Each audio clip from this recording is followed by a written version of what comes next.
जय श्री कृष्णा। दीपशिखा के चैनल में आपका स्वागत है। श्रीमद् भगवत गीता इस संन्यास की सिद्धि, अध्याय 18 भाग 12। श्रेयान् स्वधर्मो विगुणः परधर्मात् स्वनुष्ठितात् स्वभावनेतं कर्म कुर्वन्नाप्नोति किल्बिषम्। इसका भावार्थ है, अपने वृत्ति पर कार्य को करना, चाहे वह कितना ही त्रुटिपूर्ण ढंग से क्यों न किया जाए, अन्य किसी के कार्य को स्वीकार करने और अच्छी प्रकार करने की अपेक्षा अधिक श्रेष्ठ है। अपने स्वभाव के अनुसार निर्दिष्ट कर्म कभी भी पाप से प्रभावित नहीं होते। इसका तात्पर्य है, भगवद गीता में मनुष्य के वृत्ति पर कार्य स्वधर्म का निर्देश है, जैसा कि पूर्ववर्ती श्लोकों में वर्णन हुआ है। ब्राह्मण, क्षत्रिय, वैश्य तथा शूद्र के कर्तव्य उनके विशेष प्राकृतिक गुणों, स्वभाव के द्वारा निर्दिष्ट होते हैं। किसी को दूसरे के कार्य का अनुकरण नहीं करना चाहिए। जो व्यक्ति स्वभाव से शूद्र के द्वारा किए जाने वाले कर्म के प्रति आकृष्ट हो, उसे अपने आप को झूठे ही ब्राह्मण नहीं कहना चाहिए, भले ही वह ब्राह्मण कुल में क्यों न उत्पन्न हुआ हो। इस तरह प्रत्येक व्यक्ति को चाहिए कि अपने स्वभाव के अनुसार कार्य करे। कोई भी कर्म निकृष्ट गर्हित नहीं है, यदि वह परमेश्वर की सेवा के लिए किया जाए। ब्राह्मण का वृत्ति पर कार्य निश्चित रूप से सात्विक है, लेकिन यदि कोई मनुष्य स्वभाव से सात्विक नहीं है, तो उसे ब्राह्मण के वृत्ति पर कार्य धर्म का अनुकरण नहीं करना चाहिए। क्षत्रिय या प्रशासक के लिए अनेक गर्हित बातें हैं। क्षत्रिय को शत्रुओं का वध करने के लिए हिंसक होना पड़ता है और कभी कभी कूटनीति में झूठ भी बोलना पड़ता है। ऐसी हिंसा तथा कपट राजनीतिक मामलों में चलता है, लेकिन क्षत्रिय से यह आशा नहीं की जाती कि वह अपने वृत्ति पर कर्तव्य त्याग कर ब्राह्मण के कार्य करने लगे। मनुष्य को चाहिए कि परमेश्वर को प्रसन्न करने के लिए कार्य करे। उदाहरणार्थ, अर्जुन क्षत्रिय था, वह दूसरे पक्ष से युद्ध करने से बच रहा था, लेकिन यदि ऐसा युद्ध भगवान कृष्ण के लिए करना पड़े तो पतन से घबराने की आवश्यकता नहीं है। कभी कभी व्यापारिक क्षेत्र में भी व्यापारी को लाभ कमाने के लिए झूठ बोलना पड़ता है। यदि वह ऐसा नहीं करे तो उसे लाभ नहीं हो सकता। कभी कभी व्यापारी कहता है, अरे मेरे ग्राहक भाई, मैं आपसे कोई लाभ नहीं ले रहा, लेकिन हमें समझना चाहिए कि व्यापारी बिना लाभ के जीवित नहीं रह सकता। अतएव यदि व्यापारी यह कहता है कि वह कोई लाभ नहीं ले रहा है, तो इसे एक सरल झूठ समझना चाहिए।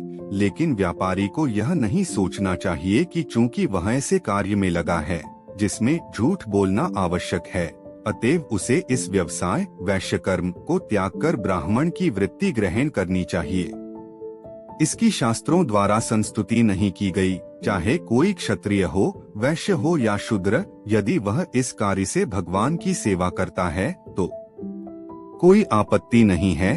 कभी कभी विभिन्न यज्ञों का संपादन करते समय ब्राह्मणों को भी पशुओं की हत्या करनी होती है, क्योंकि इन अनुष्ठानों में पशु की बलि देनी होती है।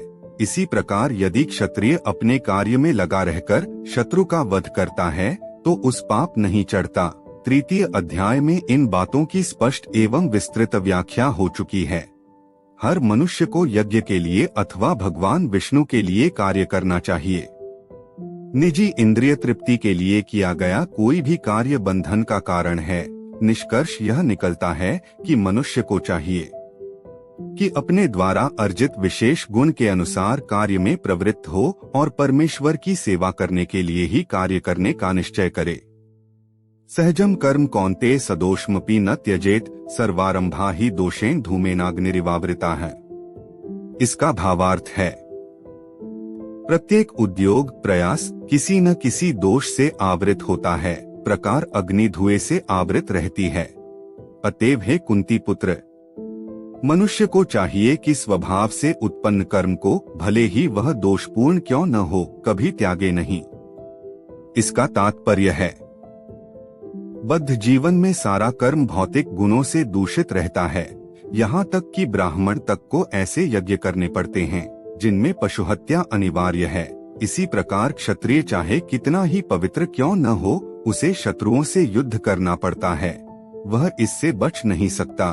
इसी प्रकार एक व्यापारी को चाहे वह कितना ही पवित्र क्यों न हो, अपने व्यापार में बने रहने के लिए कभी कभी लाभ को छिपाना पड़ता है या कभी कभी काला बाजार चलाना पड़ता है। ये बातें आवश्यक हैं, इनसे बचा नहीं जा सकता। इसी प्रकार यदि शूद्र होकर बुरे स्वामी की सेवा करनी पड़े तो उसे स्वामी की आज्ञा का पालन करना होता है, भले ही नहीं होना चाहिए। इन सब दोषों के होते हुए भी मनुष्य को अपने निर्दिष्ट कर्तव्य करते रहना चाहिए, क्योंकि वे स्वभावगत हैं। यहाँ पर एक अत्यंत सुंदर उदाहरण दिया जाता है।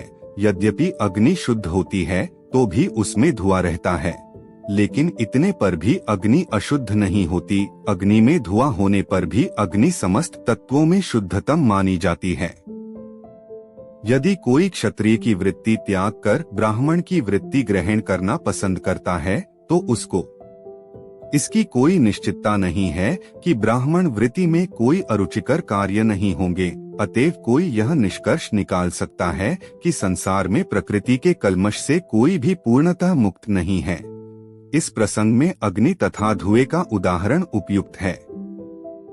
यदि जाड़े के दिनों में कोई अग्नि से कोयला निकालता है तो कभी कभी धुएं से आंखें तथा शरीर के अन्य भाग दुखते हैं, लेकिन इन प्रतिकूल परिस्थितियों के बावजूद भी अग्नि को तापा जाता है। इसी प्रकार किसी को अपनी सहज वृत्ति इसलिए नहीं त्याग देनी चाहिए कि कुछ बाधक तत्व आ गए हैं, अपितु मनुष्य को चाहिए कि कृष्ण भावनामृत में रहकर अपने वृत्ति पर कार्य से परमेश्वर की सेवा करने का संकल्प ले। यही सिद्धि अवस्था है। जब कोई भी वृत्ति पर कार्य भगवान को प्रसन्न करने के लिए किया जाता है तो उस कार्य के सारे दोष शुद्ध हो जाते हैं। जब भक्ति से संबंधित कर्मफल शुद्ध हो जाते हैं तो मनुष्य अपने अंतर का दर्शन कर सकता है, और यही आत्म साक्षात्कार है। गीता का अगला अध्याय सुनने के लिए चैनल को लाइक, शेयर और सब्सक्राइब जरूर करें। धन्यवाद।